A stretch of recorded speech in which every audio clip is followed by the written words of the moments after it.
wanted to talk about a really hot topic, which is buying a house in a flood zone. And I'm going to give you 3 reasons why you should stay away from buying a house in a flood zone. And I'm going to give you 1 reason and only 1 excuse to buy a house in the flood zone. Okay? So number 1 reason, in my opinion, buying a house in the flood zone will increase your monthly payment. In my opinion, you're better off buying a bigger house and spending the same amount of money monthly. Okay, that difference, on an example that I put together here, for somebody that has to pay $1,500 a year in flood insurance, that equates to a difference of $27,000 in the sales price of a house. So if you buy a house for $200,000, your note would be $1,155. If you're in the flood zone of $1,500 a year, that will bring your note to $1,280, okay, which equates to a payment on a house for $227,000, not in the flood zone. So you can buy a bigger house or newer house or in a better location for $27,000 more and spend the same amount of money monthly.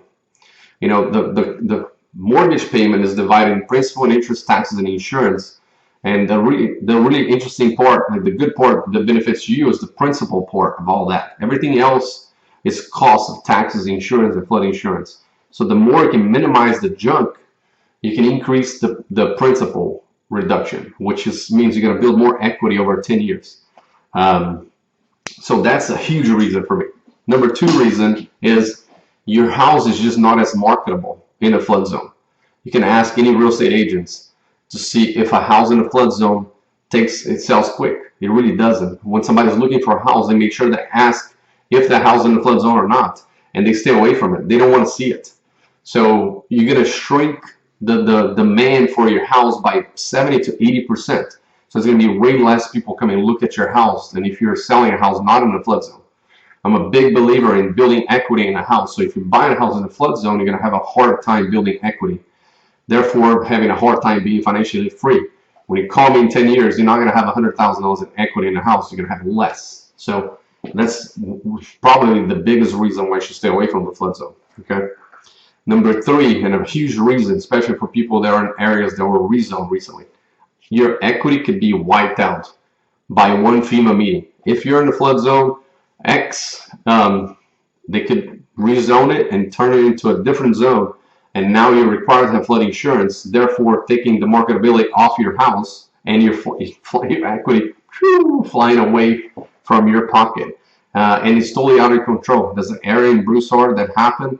Areas around Scott area, they're having a really hard time with really expensive flood insurance. And they're having a hard time selling the house. They're giving those houses away. They can't get away from it fast enough. And last but not least, the only reason why you should buy a house in the flood zone is if you have any sentimental value to the property. Okay, I had a client that bought a house and their quote came in at $3,000 a year, and I told him, "Said, you sure you want to buy this house?"